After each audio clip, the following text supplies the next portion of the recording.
مجلس کا آغاز تلاوت کلام پاک سے ہونے جا رہا ہے۔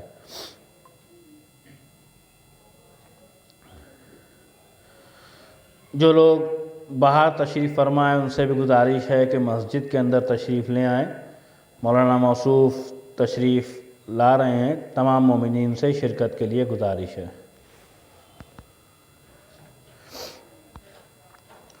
اللہم صلی علی محمد وآل محمد۔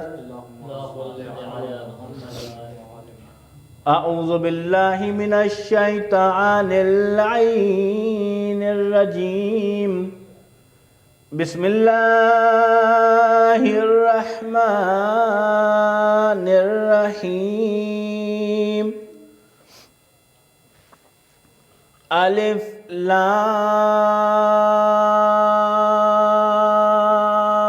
میم، ذالک الکتاب لا ریب فیہ ھدی للمتقین،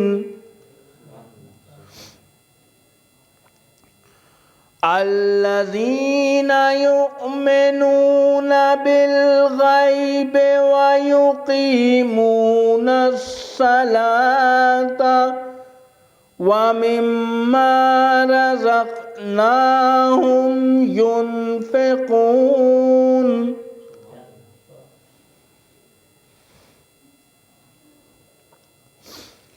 والذین یؤمنون بما انزل الیک وما انزل من قبلک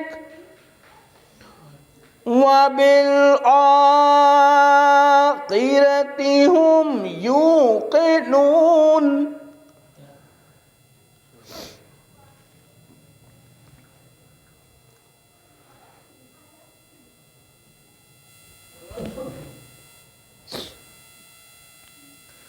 اولئک علی ھدی من ربہم وَأُولَئِكَ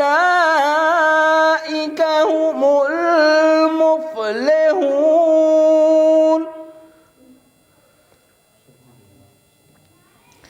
إِنَّ الَّذِينَ كَفَرُوا سَوَاءٌ عَلَيْهِمْ أَأَنذَرْتَهُمْ أَمْ لَمْ تُنذِرْهُمْ لَا يُؤْمِنُونَ۔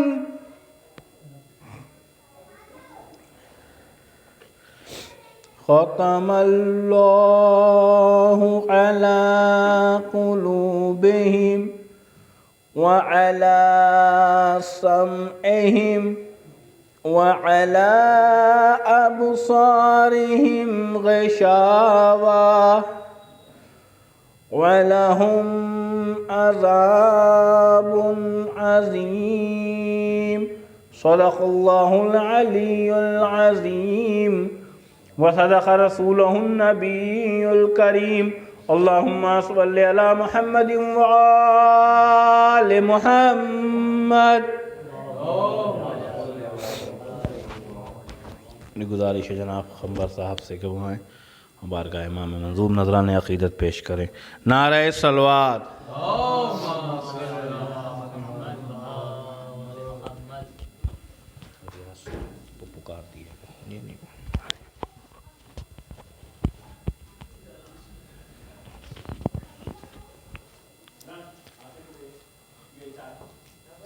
ایک ترہیم مسالمے کے چند منتخب اشعار پیش خدمت ہیں۔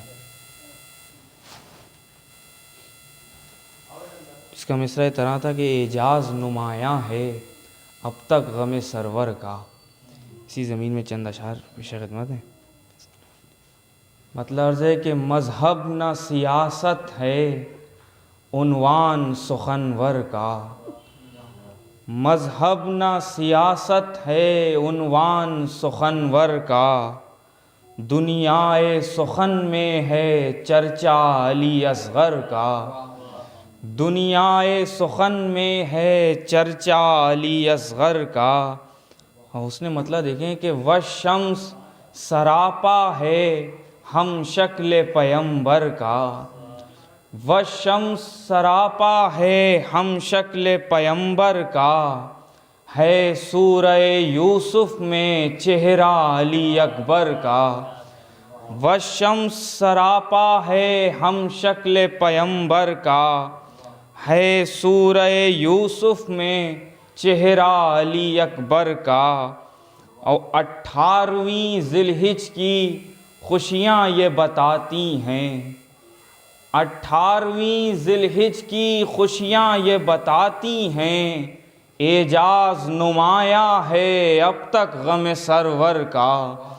اعجاز نمایاں ہے اب تک غم سرور کا. اور یہ کیسے مسلمان ہیں جو گریے کے منکر ہیں. یہ کیسے مسلمان ہیں جو گریے کے منکر ہیں. مظلومی سرور پر دل رویا تھا پتھر کا. مظلومی سرور پر دل رویا ہے پتھر کا. اور ہم فرش مجالس سے جنت میں چلے آئے. ہم فرش مجالس سے جنت میں چلے آئے. معلوم نہیں ہم کو کیا حال ہے محشر کا.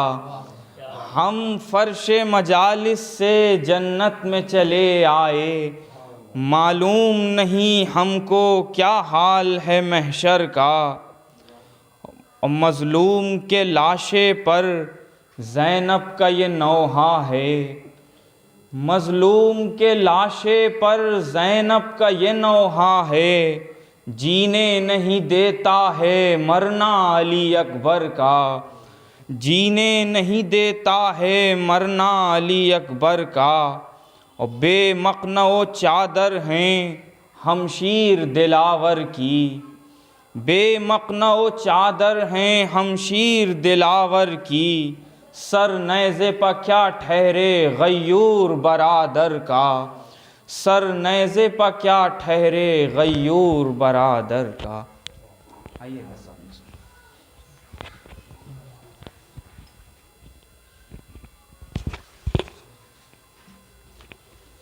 صلوات محمد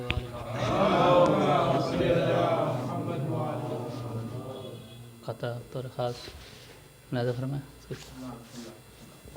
ایک صلوات اور بھی محمد والے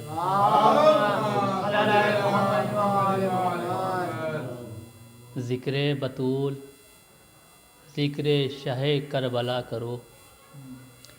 ذکر بطول ذکر شہ کربلا کرو. اپنی عبادتوں کا اثر 100 گنا کرو. ذکر بطول ذکر شہ کربلا کرو. اپنی عبادتوں کا اثر 100 گنا کرو. اور آئیں گے گھر تمہارے رسول خدا ریاض. فرش عزا بچھا کے اگر تم دعا کرو. ایک صلوات محمد والے محمد. ایک مطلع 2-3 شعر کے حوالے سے ملاد فرمائیں.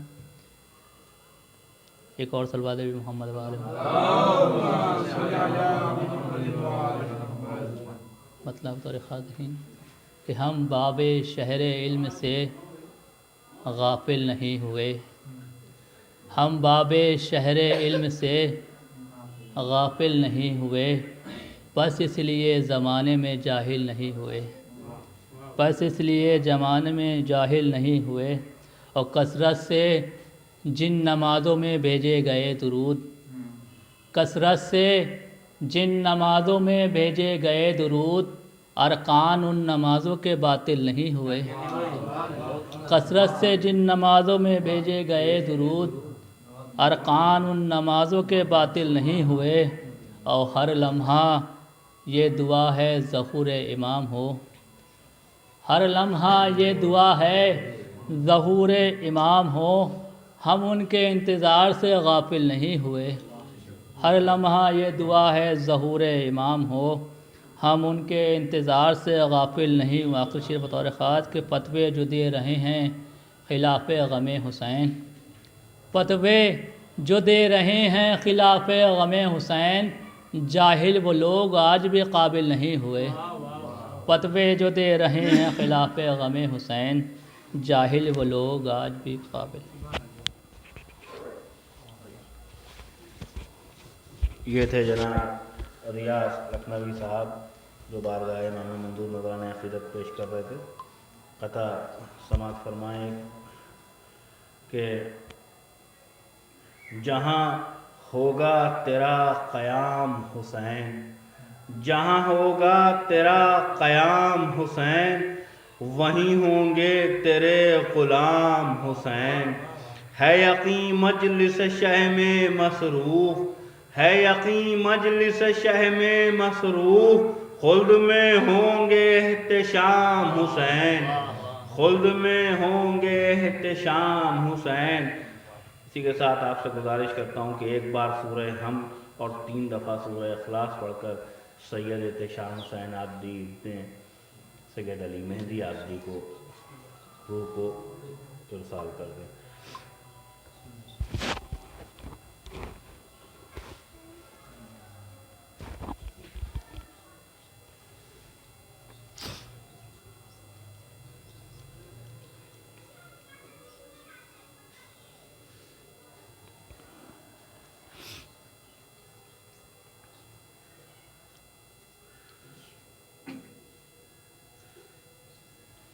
بڑے ہی ادب و احترام کے ساتھ گزارش کرتا ہوں علی جناب مولانا سید محمد عسکری صاحب قبلہ سے کہ وہ آئیں اور مجلس کو خطاب کریں۔ نعرہ صلوات،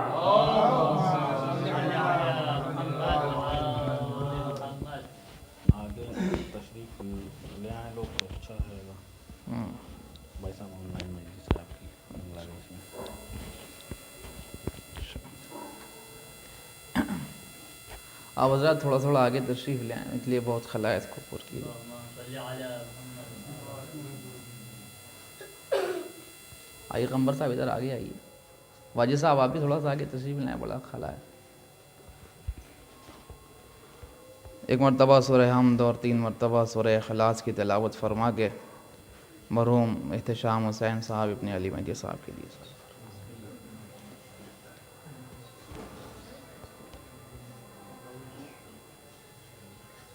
صلی اللہ علیہ وسلم۔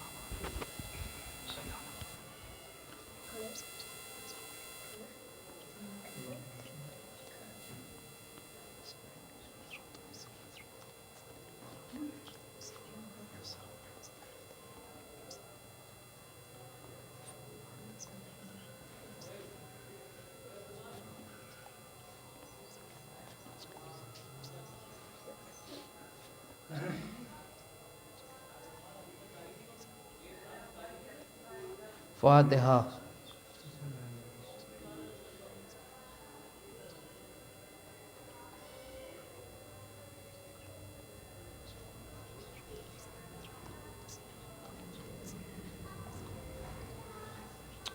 اعوذ باللہ السمیع العلیم من الشیطان اللعین الرجیم، بسم اللہ الرحمن الرحیم، الحمد للہ رب العالمین، الصلاۃ والسلام علی صاحب الدین والاسلام والحل والحرام والرکن والمقام والسجود والقیام والکتاب والقرآن والحق والبیان والمحبت والعرفان ونبینا وشفینا مولانا ومولا الثقلین محبوب رب المشرقین والمغربین جد الحسن والحسین ابی القاسم محمد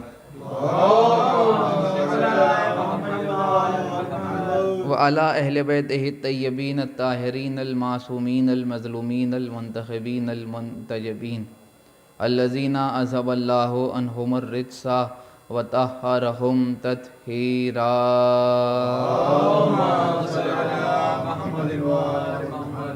ولعنۃ اللہ علی اعدائہم وقتلتہم وغاصبی حقوقہم ومنکری فضائلہم ومصائبہم وسخاوتہم وولایتہم وعظمتہم وعطشہم اجمعین من یومنا ھذا الی قیام یوم الدین، اما بعد فقد قال رسول اللہ صلی اللہ علیہ وآلہ وسلم، بسم اللہ الرحمن الرحیم، من مات علی حب آل محمد ماتا شہیدہ صلوات پڑھنے پر محمد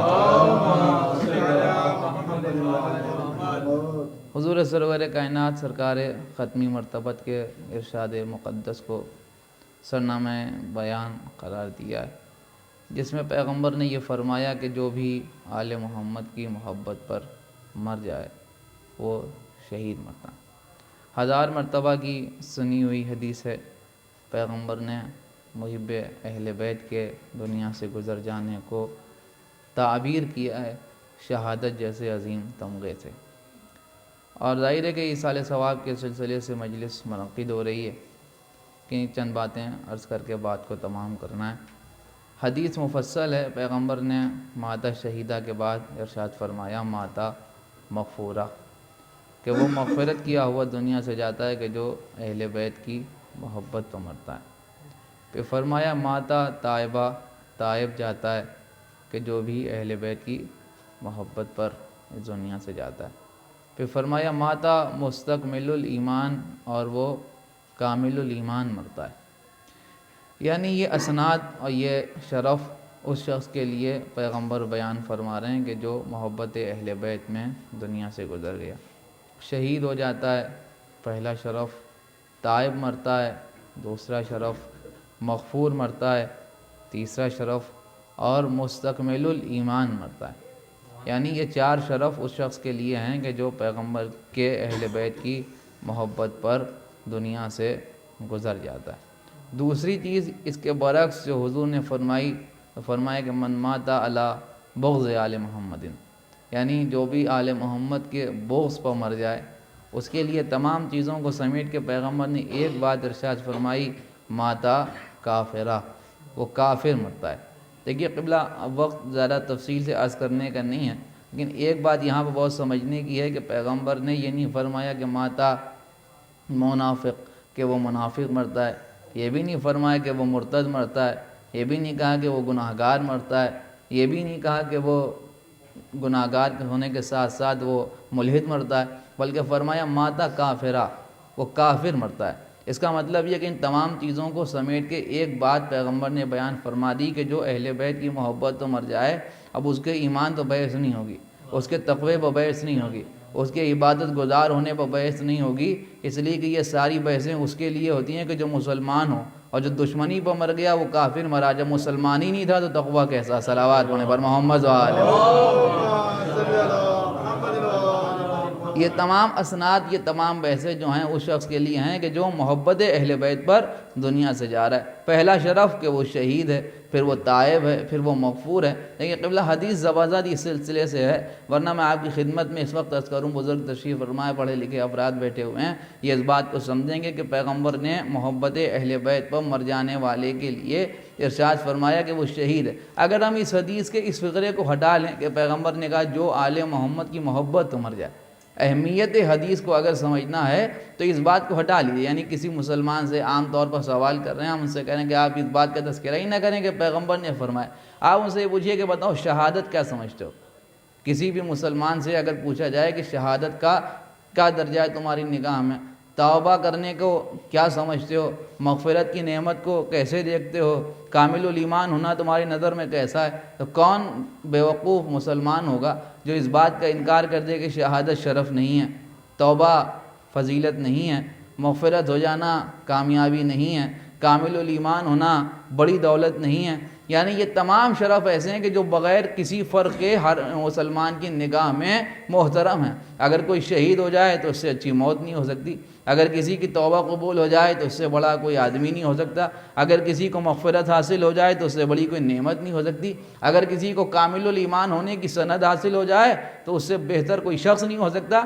مگر ان چاروں چیزوں کے لیے اپنی جگہ مستحکم فضیلتیں، شان ہیں، یعنی شہید اپنی جگہ، تائب اپنی جگہ، مغفور اپنی جگہ، کامل الایمان اپنی جگہ۔ لیکن اس وقت جو بات میں عرض کرنا چاہ رہا ہوں وہ بڑی اہم، اس پوری مسائل میں آپ پوری دنیا کے تمام تر مسلمانوں سے رابطہ کیجئے، مطلب شیعہ سمیت، یعنی شیعہ و غیر شیعہ جتنے بھی مذہب و ملت کے لوگ ہیں ان سب سے رابطہ کیجئے، ان سے کہیے بھیا یہ بتاؤ پوری زندگی تم نے اس دنیا میں گزاری، مسلمان کی حیثیت سے نماز پڑھی، روزہ رکھا، یہ کیا وہ کیا، سارے کام انجام دیے، ان چاروں میں سے کسی ایک کی دلیل تمہارے پاس ہے؟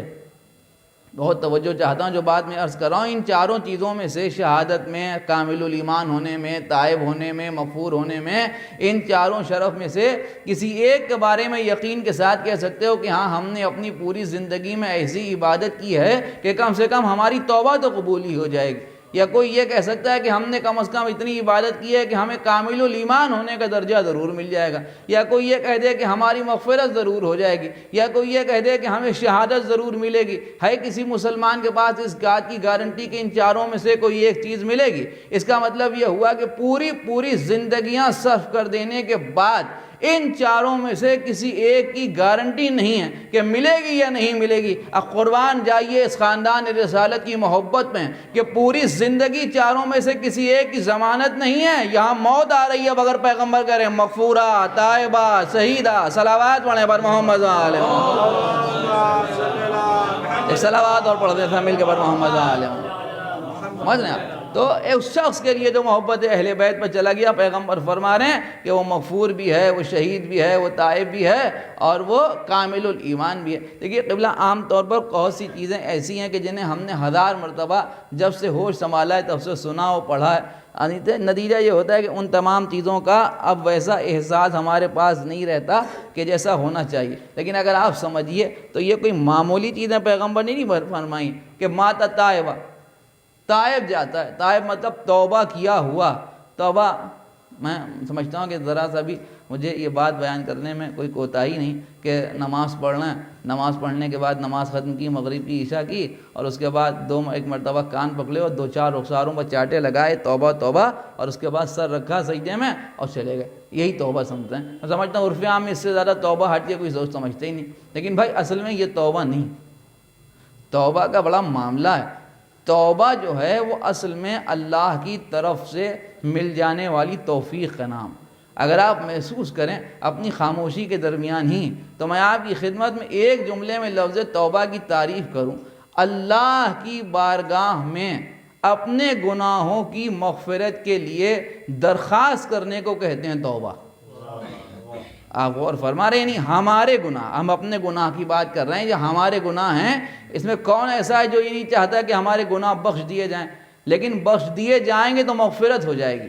بخش دیے جانے کا مطالبہ کرنا جو کہلاتا ہے وہ ہے توبہ، یعنی اپنی درخواست لگانا، یعنی مطالبہ کرنا، یعنی دعا کرنا، یعنی اپلیکیشن اللہ کے سامنے لگانا۔ ظاہر درخواست لگانے کے لیے ضروری ہے کہ ہم پہلے پہنچیں، جب پہنچیں گے تو درخواست لگائی جائے گی۔ پہنچنے کے لیے بھی کم سے کم چاہیے کہ اجازت ملے۔ ہم اس دنیا میں کسی چھوٹے سے منسٹر کے پاس اگر درخواست لے کے جانا چاہتے ہیں تو اس سے پہلے اجازت مانگی جاتی ہے کہ وہ اجازت دے ملنے کی، تاکہ ہم اسے درخواست دے سکیں۔ قبول ہوگی یا نہیں ہوگی، کام ہوگا یا نہیں ہوگا، یہ تو بات کا مرحلہ ہے۔ پہلے اس کے سامنے پہنچ کے ہماری درخواست تو لگے تاکہ معاملہ آگے بڑھے، بس یہی مسئلہ ہے۔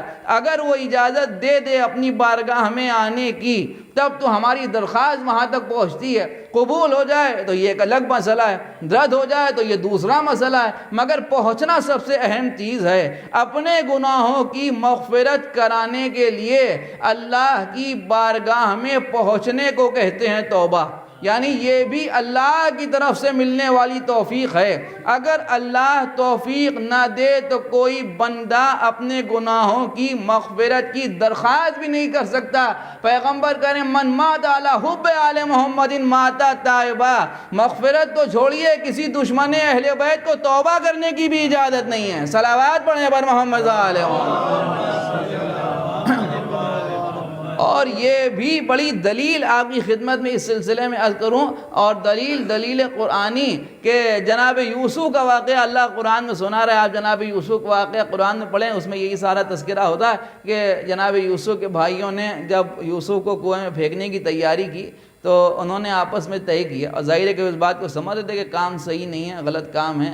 ایک معصوم بھائی کو جس کی کوئی خطا نہیں ہے، غلطی نہیں ہے، اور اس کا تقدس، اس کا وقار ضرور قرآن و قول جناب یعقوب ثابت ہے، ایسے بھائی کو ہم کنویں میں بے جرم و خطا پھینکے دینے کی تیاری کر رہے ہیں تو غلط تو کر رہے ہیں۔ انہوں نے آپس میں طے کیا، مگر انہوں نے کہا کہ ہاں کام تو غلط ہے۔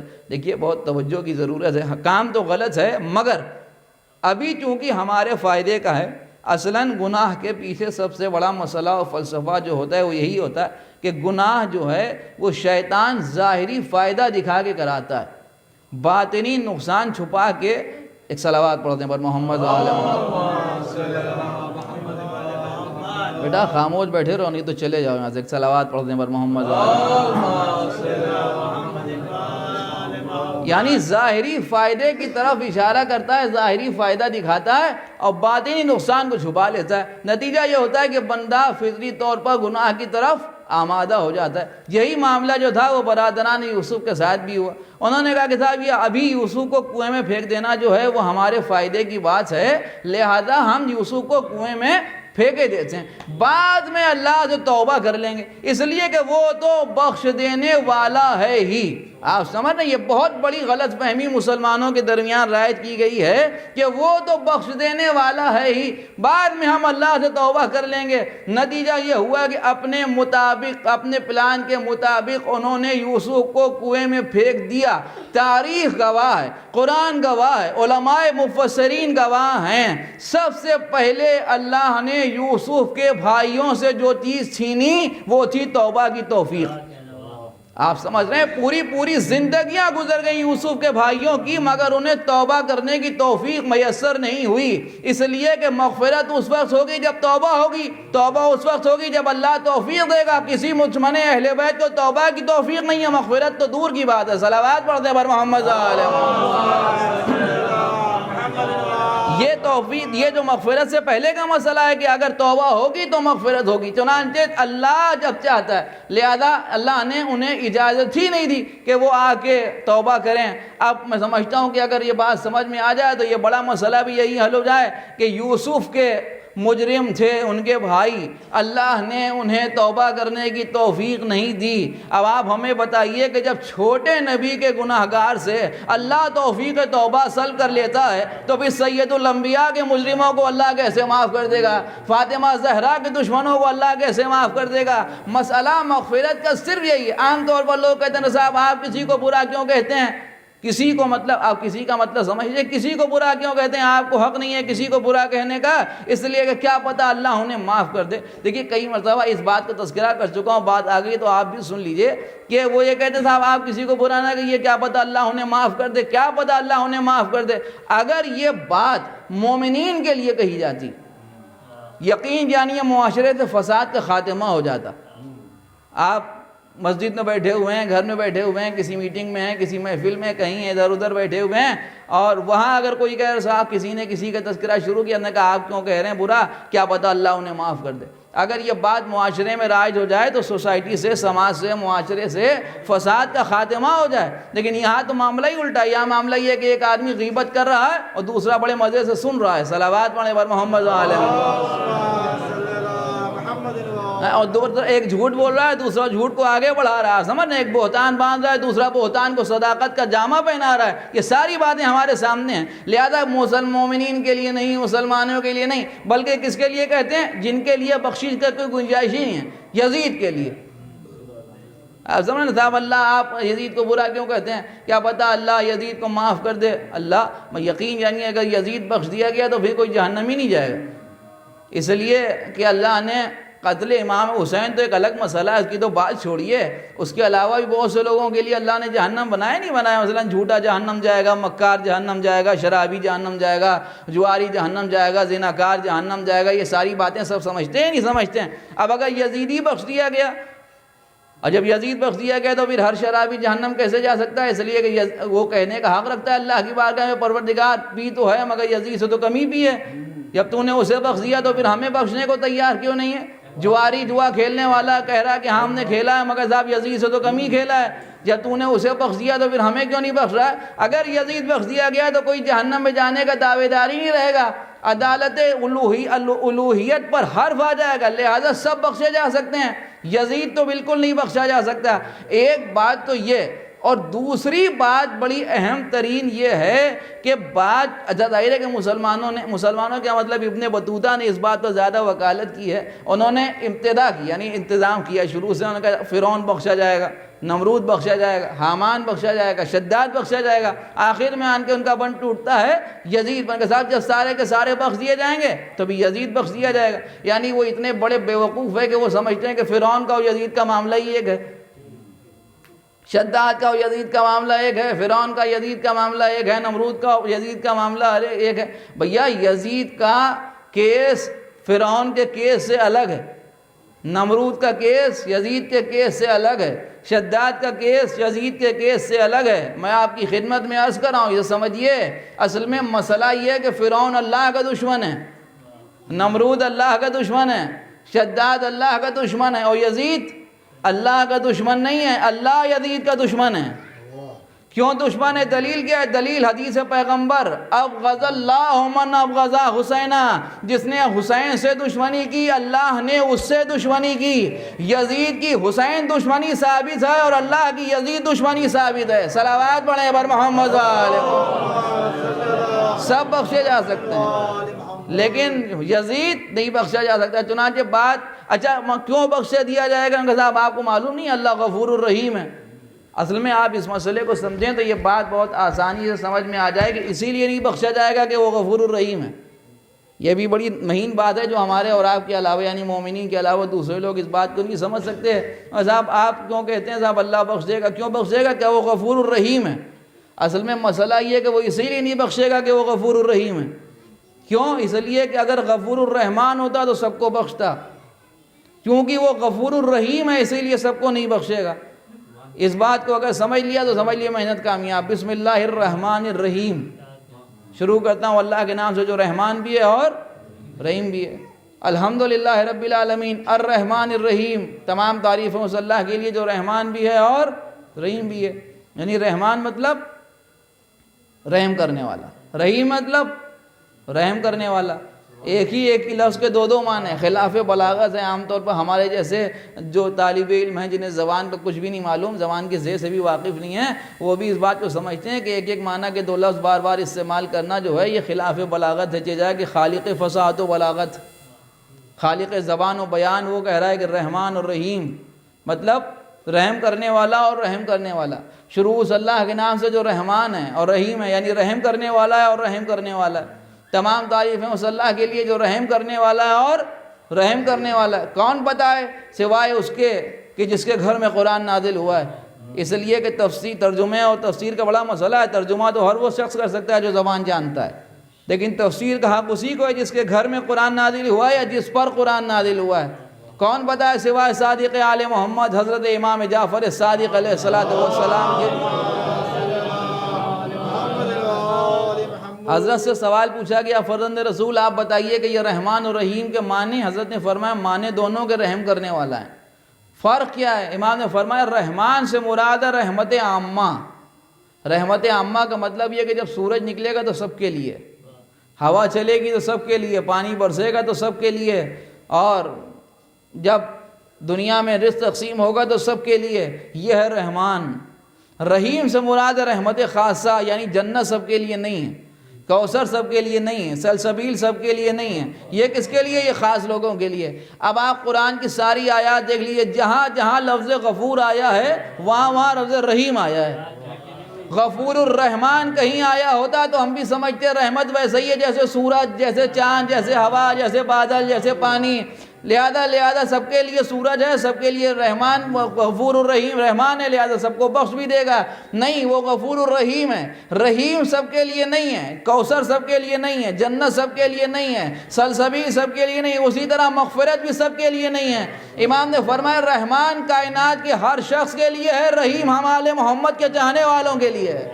صلوات پڑھیں بر محمد و آل محمد۔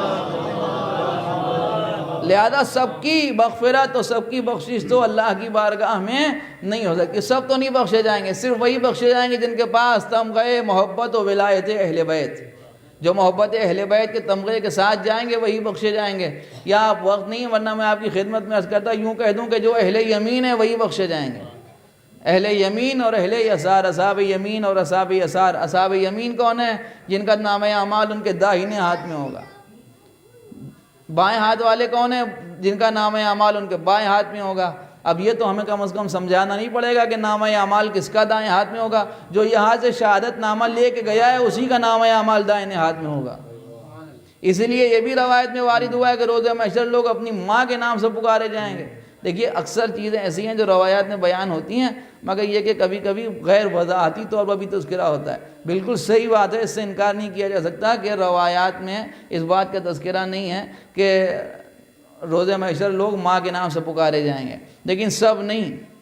یہ بھی آپ کا خاصہ اور آپ کا شرف ہے، جتنا دل چاہے اس مسئلے پر شکر اللہ کا ادا کیجئے کہ یہ خاص مسئلہ ہے، سب اپنے ماں کے نام سے پکارے جائیں گے، مگر محبان اہل بیت اپنے باپ کے نام سے پکارے جائیں گے۔ ماں کے نام اور باپ کے نام سے پکارنے کا مسئلہ یہ بھی ہے کہ اللہ ستار العیوب ہے، وہ لوگوں کے عیب نہیں ڈھانکنا کھولنا چاہتا، چہ جائے کہ ایسی جگہ ہمیں حکم ہے کہ جہاں دو آدمی بیٹھے ہوں وہاں کسی کے عیب کو آشکار نہ کرو، چہ جائے کہ میدان محشر کے جہاں ساری کائنات ایک ساتھ خلقت جمع ہے۔ اب اللہ نہیں چاہتا کہ نام لیا گیا کسی کی ولدیت کا، مطلب جس کا لیا گیا اس کا تھا نہیں، کوئی اور تھا، لہذا کیسے ہو؟ اس لیے فرمایا کہ جو محبان اہل بیت ہیں انہیں باپ کے نام سے پکارا جائے گا۔ کیوں؟ اس لیے کہ جس کی ولدیت کنفرم ہوتی ہے وہی اہل بیت سے محبت کرتا ہے، لہذا جہاں معاملہ کنفرم ہے ان کو باپ کے نام سے پکارا جائے گا، باقی جتنے ہیں وہ سب ماں کے نام سے پکارے جائیں گے۔ یہ سب شرف اس عظیم ترین دولت کے نتیجے میں ہاتھ آ رہے ہیں کہ جس کو پیغمبر فرمانے کہ من مات علی حب آل محمد، جو آل محمد کی محبت پر دنیا سے جا رہا ہے۔ اور دوسری چیز سب سے عظیم، مات شہیدہ، اصل میں بیان سب سے پہلے ہوتی ہے، لیکن اگر حقیقت میں غور کیا جائے تو سب سے آخر میں اسی کا نمبر ہے، مات شہیدہ، کہ وہ شہید ہو جاتا ہے۔ شہید کا مطلب ہے، اسے سنیے اور بات تمام ہو۔ شہید کا معاملہ یہ ہے کہ عام طور پر ہم جو لفظ شہید سمجھتے ہیں وہ یہی کہ میدان میں لڑا، خون بہا اور دنیا سے چلا گیا، اسی کو کہتے ہیں شہید۔ حقیقت میں وہ بھی شہید ہے، اس سے انکار نہیں ہے، ترجمہ اور معنی و مفہوم غلط نہیں ہے، صحیح ہے، لیکن عام طور پر اکثر لوگ سوال بھی کرتے ہیں صاحب پیغمبر نے فرمایا جو بھی محبت اہل بیت مر گیا وہ شہید مر گیا، اور تو شہید اسے کہتے ہیں جو میدان میں تلوار چلاتا ہے، زخم کھاتا ہے، اور یہ بیچارہ جو بستر پر مر گیا یہ بھی شہید مرا۔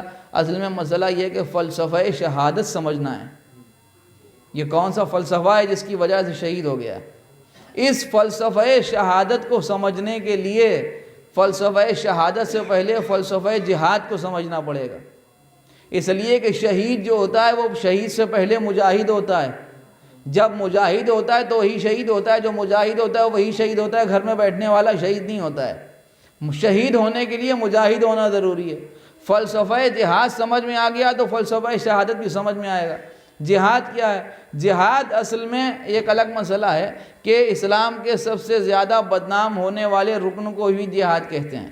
اس کی وجہ یہ کہ جہاد کو بجائے علی سے سمجھنے کے فسادیوں سے سمجھا گیا، لہذا جہاد بنام فساد سمجھ میں آیا۔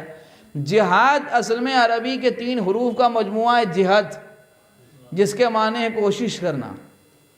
جہاد یعنی کوشش، اسی لیے کہا جاتا ہے جد و جہد۔ فلسفہ یہ ہے جہاد کا کہ صرف جہاد نہیں بلکہ جہاد فی سبیل اللہ، یعنی اللہ کی راہ میں جہاد۔ اب اس کے بہت سے طریقے ہیں، جہاد بالقلم، جہاد بالمال، جہاد بالنفس اور جہاد باللسان، اور اسی میں آخر میں ایک حصہ ہے جہاد بالسیف۔ قلم سے جہاد، مال سے جہاد، زبان سے جہاد، نفس سے جہاد اور تلوار سے جہاد۔ قلم سے جہاد کیسے ہوتا ہے؟ کسی نے عقائد اسلامیہ کے اوپر حملہ کیا، کتاب لکھ کے، ایک اچھا لکھنے والا تھا، اسے اللہ نے توفیق دی تھی، قلم میں طاقت دی، اس نے نتیجے میں فوراً جواب میں کتاب لکھی۔ اس نے کہا کتاب کا جواب کتاب، ظاہر ہے کتاب کا جواب کتاب، تقریر کا جواب تقریر، تلوار کا جواب تلوار۔ اس نے کتاب لکھی اسلام کے خلاف، اس پڑھے لکھے مصنف نے ایک نیا تصریف کر دی اسلامی اعتبار سے دفاع میں، اس نے قلم چلایا۔ جب قلم چلایا تو یہ اس نے جہاد کیا، جہاد بالقلم۔ قلم چلایا، کتاب لکھی، اس نے تو 4 سال میں، 8-10 مہینوں میں، 12 مہینوں میں، 1 سال میں اس نے اپنے اعتبار سے کتاب تیار کر دی۔ کتاب بہت اچھی لکھی، ایک صاحب نظر کی نظر اس پر پڑی، اس نے کتاب دکھائی، اس نے کہا کتاب تو بہت اچھی ہے آپ نے لکھی ہے، اسے تو منظر عام پانا چاہیے۔ اس نے کہا کہ ہاں بھئی یہ تو بات صحیح کہہ رہے ہیں آپ، مگر ہمارا جو استطاعت تھی وہ یہ تھی کہ میں لکھ سکتا ہوں، قلم چلانے کی طاقت تھی، ہم نے لکھ دیا، اس سے زیادہ کہ میری حیثیت نہیں ہے، ہمارے پاس اتنا مال نہیں ہے جو ہم کتاب چھپوا سکیں۔ وہ جو شخص تھا صاحب نظر، اس کو اللہ نے مال سے نوازا تھا، اس نے کہا نہیں یہ آپ نے کتاب اچھی لکھی، یہ ہمیں دے دیجیے، ہم اسے چھپوائیں گے۔ اس نے اس کتاب کو تباہ کرا دیا، مارکیٹ میں آ گئی، چلنے لگی، وہ اس کتاب کا جواب کتاب مارکیٹ میں یہ بھی آ گئی۔ جس شخص نے مال خرچ کر کے کتاب چھپا دی، اس نے بھی جہاد کیا، جہاد بالمال۔ ایک تقریر کرنے والا اچھا مقرر خطیب تھا، اس نے کہا اگر اسلام پر حملہ ہوا ہے تو ہم تقریر سے جواب دیں گے۔ اس نے ممبر پر زبردست تقریر کی عقائد اسلامیہ کے دفاع میں۔ اس شخص نے جہاد کیا، جہاد باللسان۔ دشمن لے کے تلوار میدان میں آ گئے حملہ کرنے کے لیے، ایک شجاع و بہادر شخص تھا، جری تھا، وہ تلوار لے کے اس کے جواب میں میدان میں آ گئے۔ اس شخص نے بھی جہاد کیا، جہاد بالسیف۔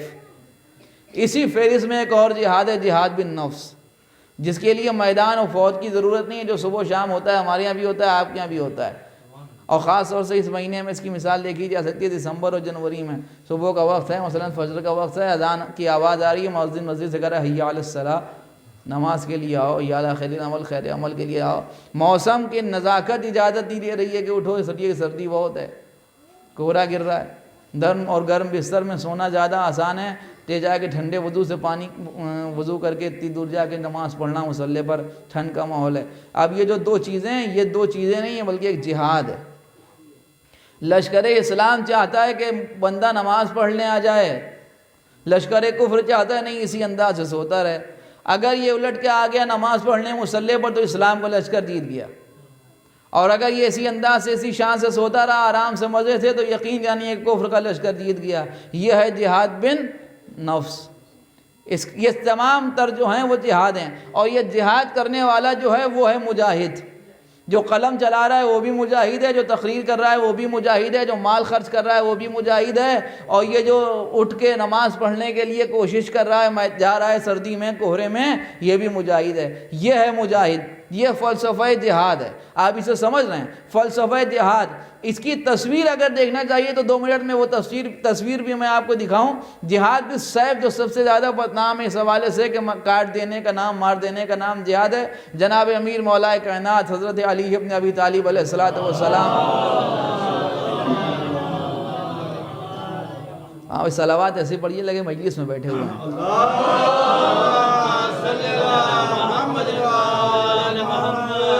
تشریف فرمائے، میدان جنگ میں تلوار چل رہی ہے، سنیے گا بہت توجہ سے، تلوار چل رہی ہے زبردست، مولا علی میدان میں لڑ رہے ہیں، اور ایک آیا وہ کٹا، دوسرا آیا وہ کٹا، اور تیسرا آیا وہ گرا۔ اسی میں ایک شخص سامنے آیا، اور جب وہ سامنے آیا مولا علی کے تو حضرت نے وہی اپنے طریقے کے اعتبار سے فرمایا کہ واپس چلا جا۔ اس نے کہا واپس جانے کے لیے نہیں آیا ہوں۔ مسلمان ہو جا، اس نے کہا مسلمان ہوتا تو یہاں کیوں آتا۔ تو پھر تیسری چیز ایک ہی رہ جاتی ہے کہ حملہ کر، اس لیے کہ علی پہل تو کر نہیں سکتے، دفاع ہوگا، لہذا اس نے جیسے ہی مولا علی نے کہا کہ تو حملہ کر، اس نے اپنے اعتبار سے بھرپور حملہ جناب امیر کے اوپر کیا۔ جیسے ہی اس نے جناب امیر پر بھرپور حملہ کیا، علی نے اپنی تلوار سے اس کے حملے کو کاٹ دیا۔ اتنی شدت سے اس کے حملے کو کاٹا کہ اس کی تلوار ٹوٹ گئی۔ اب جو تلوار ٹوٹی تو پھر آپ سمجھ سکتے ہیں کہ کسی کی تلوار علی کے مقابلے پر ٹوٹ جانا مطلب ملک الموت سے براہ راست ملاقات کرنا۔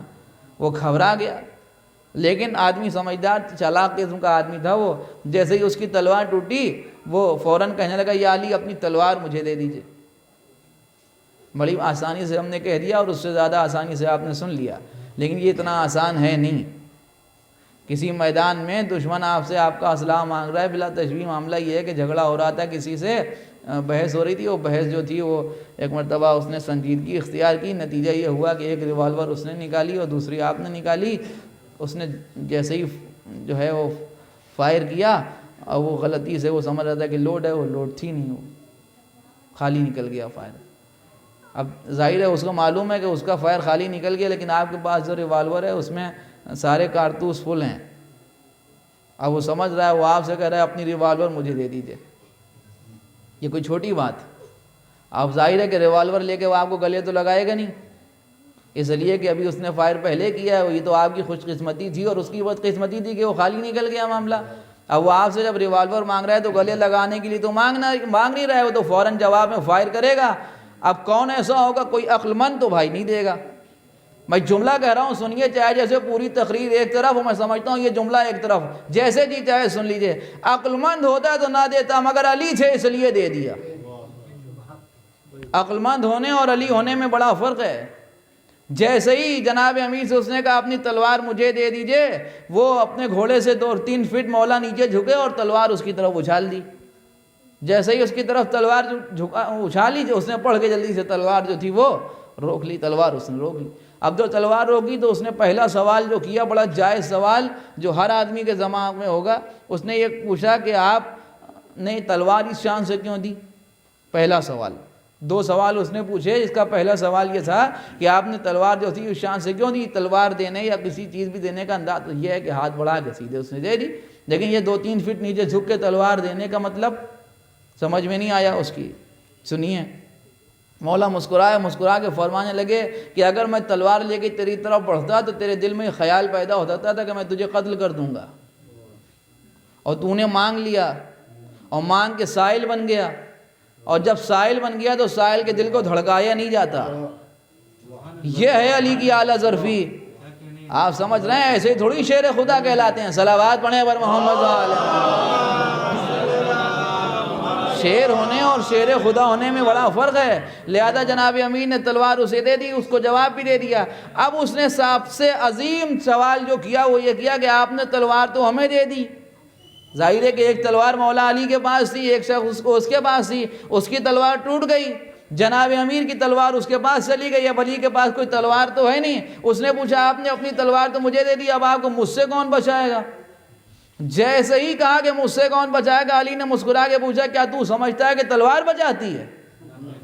یہ جواب ایسا تھا کہ اس نے اندر کے کفر کا خاتمہ کر دیا۔ اس کے ہاتھ لرزنے لگے، اس کے پیر کانپنے لگے، وہ گھوڑے سے نیچے اتر آیا، اس نے علی کے قدم بوسی کر کے کہنے لگا یا علی اب آپ مجھے کلمہ پڑھا دیجئے۔ اس نے مولا فرمانے لگے کلمہ یہاں درمیان میں کیسے آ گیا؟ یہاں تو حملہ اور مارنے اور مر جانے کی بات ہو رہی ہے، تو نے تلوار مانگی حملہ کر۔ اس نے کہا نہیں اب آپ حملہ نہیں کر سکتا، آپ مجھے کلمہ پڑھا دیجئے۔ یہ ہے اصل جہاد۔ تلوار چلے بھی نہ اور کفر کا خاتمہ بھی ہو جائے، ایسا ہو تو صاحب ذوالفقار بنایا جاتا ہے۔ صلوات پڑھیں بر محمد وآل محمد۔ بس بات ختم ہو گئی۔ تو یہ ہے فلسفہ جہاد۔ جو اس جہاد کے اوپر درمیان میں عمل کرنے والا وہ ہے مجاہد۔ مسئلہ یہ ہے کہ جہاد کرنے والے کو کہتے ہیں مجاہد، مگر جہاد کے درمیان سب سے عظیم چیز جو ہے وہ ہے مقصد۔ مقصد کے تحت اللہ کی راہ میں کوشش کرنے کو کہتے ہیں جہاد، اور کوشش کرنے والے کو کہتے ہیں مجاہد۔ اگر یہ کوشش کرنے والا، بس بات ختم ہو گئی، اگر یہ کوشش کرنے والا اپنے مقصد تک پہنچ جاتا ہے، توجہ کیجئے گا، اگر یہ کوشش کرنے والا اپنے مقصد تک پہنچ جاتا ہے تو فاتح کہلاتا ہے۔ اگر اسی مقصد پر کوشش کے درمیان مر جاتا ہے تو شہید کہلاتا ہے۔ توجہ فرمائیے گا، اسی کوشش کرتے ہوئے مقصد پر مر جاتا ہے تو شہید کہلاتا ہے۔ شہید کے معنی اصل میں خون بہا دینے والے کے نہیں ہیں، شہید کے معنی ہیں گواہ کے۔ اسی سے لفظ تشہد بنا ہے، اسی سے لفظ کلمہ شہادتین ہے کہ گواہی والے کلمے، 2 گواہیوں والا کلمہ۔ نماز میں آپ تشہد پڑھتے ہیں یعنی گواہی دیتے ہیں۔ گواہی کا مطلب یہ کہ وہ اپنے مقصد پر گواہ ہو جاتا ہے۔ جو تقریر کرتے ہوئے مر گیا وہ وہاں گواہ ہو گیا، جو قلم چلاتے ہوئے مر گیا وہ وہاں گواہ ہو گیا، جو میدان میں تلوار چلاتے ہوئے مر گیا وہ وہاں گواہ ہو گیا۔ جو اپنے مقصد پر پہنچنے کی کوشش کرتے کرتے مر گیا وہ گواہ ہو گیا، اور جو اپنے مقصد تک پہنچ گیا وہ فاتح ہو گیا۔ پیغمبر نے فرمایا من ماتا علی حب آل محمد ماتا شہیدا۔ اس کی دلیل کیا ہے کہ یہاں مقصد چاہیے؟ دلیل یہ ہے کہ شہید اس مر جانے والے کو کہتے ہیں کہ جب اس کی موت کا تذکرہ کیا جائے وہ مقصد ضرور یاد آئے کہ جس پر اسے موت آئی ہے۔ نہیں توجہ فرمائی بھائی آپ نے، جو شہید اس مر جانے والے کو کہتے ہیں کہ جب بھی اس کی موت کا تذکرہ ہو وہ ضرور یاد کیا جائے جس مقصد پر اسے موت آئی ہے۔ اگر کوئی میدان جہاد میں مرا ہے تو مرنے والے کی موت جب بھی تذکرہ ہوگا میدان جہاد کا تذکرہ ضرور کیا جائے گا۔ اگر کوئی مصنف قلم چلاتے چلاتے مر گیا تو اس کی موت کے ساتھ اس کتاب کا تذکرہ ضرور ہوگا۔ اگر کوئی مقرر ممبر پر مر گیا تو اس کی موت کے ساتھ ممبر کا تذکرہ ضرور ہوگا۔ پیغمبر نے فرمایا جو بھی آل محمد کی محبت پر مر گیا وہ شہید مرا، اس لیے کہ جو بھی محب اہل بیت مر گیا جب بھی اس کے موت کا تذکرہ ہوگا، یا مجلس کا ذکر ہوگا، یا ماتم کا ذکر ہوگا، یا سیرت اہل بیت کا ذکر ہوگا، یہ ذکر اہل بیت کی مجلس تماہی کی شکل میں گواہی دے رہی ہے کہ مرنے والا مقصد پر گیا ہے۔ صلوات پڑھیں بر محمد والے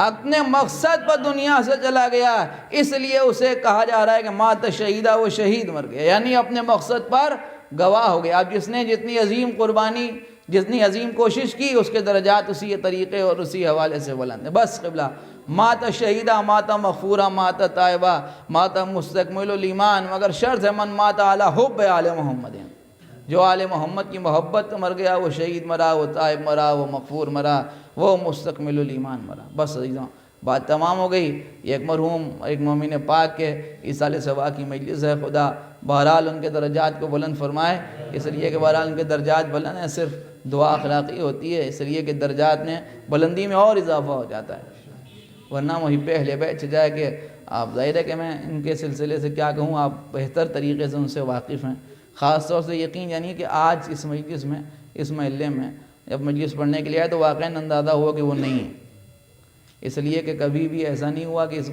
خاص اس علاقے میں، یعنی چاہے وہ مجلس کربلا میں ہو یا مسجد میں ہو، جب بھی ہوئی، اور یوں تو قرار انہوں نے ہر مجلس میں شرکت کی، خاص طور سے جب ہم کبھی پڑھنے کے لیے آئے تو ایسے ہی مجلس کی آواز کی خبر سنی، 2-4 منٹ کے بعد وہ تشریف لے آتے تھے۔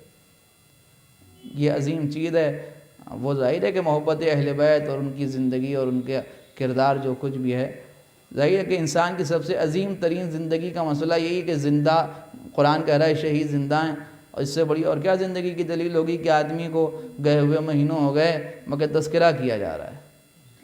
میں نے کسی مجلس میں عرض کیا تھا، وقت نہیں رہا ورنہ تفصیل سے عرض کرتا، صرف ایک بات سمجھ لیجئے، ایصال ثواب کے فلسفے پر اکثر لوگ اعتراض کرتے ہیں کہ صاحب یہ 10واں کیا ہے اور 20واں کیا ہے اور تیماہی کیا ہے اور چھماہی کیا ہے۔ جاہل قسم کے لوگ ہوتے ہیں وہی اس طریقے کا سوال کرتے ہیں، ان کے ساتھ 3 مہینے کے بعد یاد کریں گے، تیماہی کا مطلب یہ نہیں ہے کہ 3 مہینے کے بعد یاد کریں گے، تیماہی کا مطلب یہ ہے کہ 3 مہینے کے بعد بھی یاد کریں گے، چھماہی کا مطلب یہ ہے کہ 6 مہینے کے بعد بھی یاد کریں گے۔ آپ تو اپنے مر جانے والے کو دفن کر کے بھول گئے، لیکن ہمارے یہاں 6 مہینے ہو گئے مگر یاد کیا جا رہا ہے، 3 مہینے ہو گئے تو یاد کیا جا رہا ہے، سالہ سال یاد کیا جاتا ہے، مگر وسیلہ جو ہے وہ ہے حسین ابن علی۔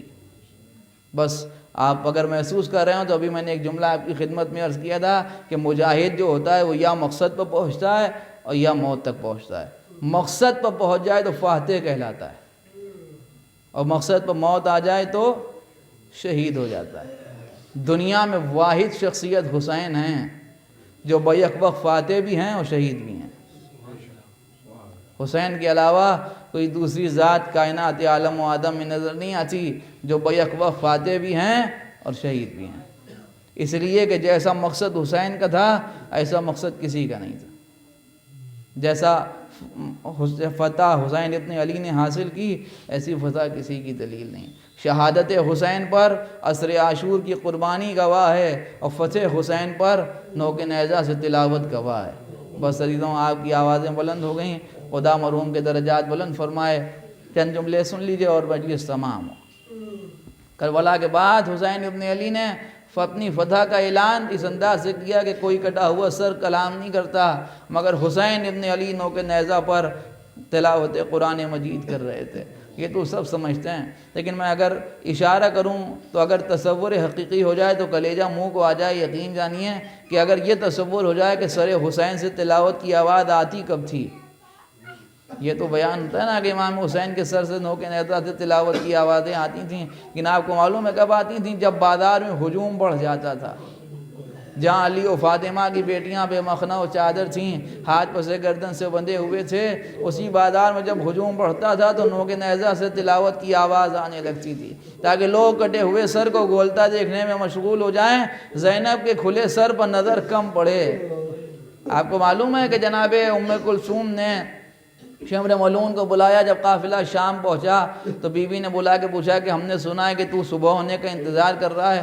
اس نے کہا تم نے صحیح سنا ہے۔ بیوی فرمانے لگی ہمیں ادھر سے لے کے چلنا جدھر سے دیکھنے والوں کی تعداد کم ہو۔ سنیں گے آپ ملعون نے کیا کہا؟ ملعون نے کہا کہ نہیں، قافلہ تو ادھر سے جائے گا جدھر مجمع زیادہ ہو۔ کیوں؟ اس لیے کہ جب قافلہ گزرے تو تماشائیوں کا مجمع زیادہ ہونا چاہیے۔ اسی شام کے بازار میں ایک شخص نے امام زین العابدین سے آگے ہاتھ جوڑ کے پوچھا مولا کی اجازت ہو تو ہمارے لائق کوئی کام بتائیے۔ امام نے فرمایا بھائی اگر تو کچھ کرنا چاہتا ہے تو یہ جو میرے بابا کے سر کو لیے ہوئے آگے آگے چل رہا ہے، اس سے کہہ دے کہ اس سر کو لے کے حسین ابن علی کے سر کو لے کے قافلے کے آگے آگے چلے، اس لیے کہ تاکہ لوگ اس سر کو دیکھنے میں مشغول ہو جائیں۔ سنیں گے خولی نے کیا کہا؟ خولی نے کہا نہیں، یہ سر حسین کا نیزہ زینب کے ناقے کے ساتھ ہی رہے گا، اس لیے کہ جو بھی حسین کے کٹے ہوئے سر کو دیکھنے کے لیے نظر اٹھائے پہلے اس کی نظر زینب کے کھلے سر پر پڑے۔ یہی وہ وقت تھا کہ بی بی نے نجف کا رخ کر کے کہا بابا آ کے دیکھیے کہ بازار میں کیسے ہمیں پھرایا جا رہا ہے۔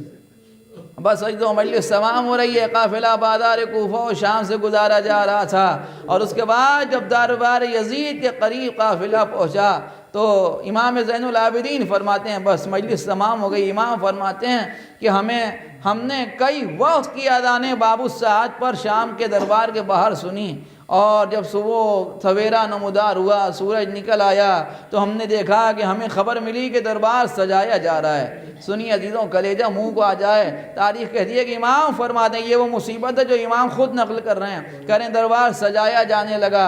کہتے ہیں کہ جب ہم نے صبح کو یہ منظر دیکھا کہ کوئی درباری آتا تھا، دربان پڑھ کے پردہ اٹھاتا تھا، جھک کے سلام کرتا تھا، درباری جا کے دربار میں اپنی کرسی پر بیٹھ جاتا تھا، بہت دیر تک یہی سلسلہ جاری رہا۔ جب دربار سج گیا تو یزید بھی آگے اپنے تخت پر بیٹھ گیا۔ اس کے بعد شمر نے آگے کہا کہ چلو تمہیں دربار میں چلنا ہے۔ عزیزوں، جیسے ہی دربار کا پردہ ہٹایا گیا، میری پھوپھی زینب نے جیسے ہی یزید کا سجا ہوا دربار دیکھا، بی بی فرش خواب پر بیٹھ گئیں اور فرمانے لگی میں اس دربار میں نہیں جاؤں گی۔ شمر نے کہا نہیں، تمہیں دربار میں تو چلنا پڑے گا۔ بی بی نے فرمایا اچھا ہمیں ادھر سے لے چل جدھر سے ہمیں کوئی دیکھنے والا نہ ہو۔ بی بی نے کہا نہیں، شمر نے کہا نہیں، صدر دروازے سے چلنا پڑے گا۔ بی بی نے فرمایا اچھا ادھر ہمیں چند چادریں لا دے۔ شمر نے کہا نہیں، چادریں نہیں، کھلے سر چلنا پڑے گا۔ بس یہ کہنا تھا کہ بی بی نے فرمایا کہ تو نے ہمیں مجبور سمجھا ہے۔ یہ کہہ کہ جیسے ہی چہرے کو اٹھایا تو کیا دیکھا کہ حسین کے سر بریدہ سے دار و قطار آنسو جا رہی ہیں۔ آواز ہے یہ بھیا کیا عباس یاد آ گئے، کیا قاسم یاد آ گئے، کیا انو محمد یاد آ گئے؟ سر حسین سے آواز ہے نہیں بی بی، یوں ہی کھلے سر دربار میں چلی جاؤ۔ عزیزوں، یا علی کہہ کے زینب اٹھی، نجف کا رخ کیا، فرمانے لگی اے بابا آپ نے کہا تھا جب کوئی سخت وقت ہو تو آواز دینا۔ اے بابا اب اس سے زیادہ سخت وقت کیا آئے گا کہ یزید کا دربار، شرابیوں کا مجمع، آپ کی بیٹی کو دربار میں لے جایا جا رہا ہے۔ اے بابا اپنی بیٹی کی مشکل کشائی کے لیے آ جائیے تاکہ زینب دربار یزید میں داخل۔ الا لعنۃ اللہ علی القوم الظالمین وسیعلم الذین ظلموا ای منقلب ینقلبون انا للہ وانا الیہ راجعون ربنا تقبل منا انک انت السمیع العلیم۔ بار الہ ذکر خیر کو قبول فرما، جہاں کہیں بھی شیعان حیدر کرار ان کی جان و مال عزت آبرو ناموس کی حفاظت فرما، اور الہ اس مجلس کے فضائل و مصائب کا تمام مرحوم کے نامہ اعمال میں درج فرما، مرحوم کے درجات میں مزید بلندی عنایت فرما، ان کے گناہ صغیرہ و کبیرہ کی مغفرت فرما، ان کے پسماندگان کو مزید اثار ثواب کی توفیق عنایت فرما۔ بر الہ ہم سب کو ادبات عالیہ کی زیارات سے مشرف فرما، ہمارے دلوں کو معرفت اہل بیت سے منور فرما، اعمال صالحہ کی توفیق عنایت فرما، ہمارے گناہوں کو معاف فرما، امام زمان اجل اللہ تعالی فرجہ الشریف کے ظہور میں تعجیل فرما، اور ہمارا شمار ان کے آوان ناصرین میں فرما۔ ربنا تقبل منا انک انت السمیع العلیم۔ ایک مرتبہ سورہ حمد، 3 مرتبہ سورہ اخلاص کی تلاوت فرما کہ مرحوم و مغفور جناب احتشام حسین صاحب اپنے علی مہدی صاحب کے لیے سال فرما۔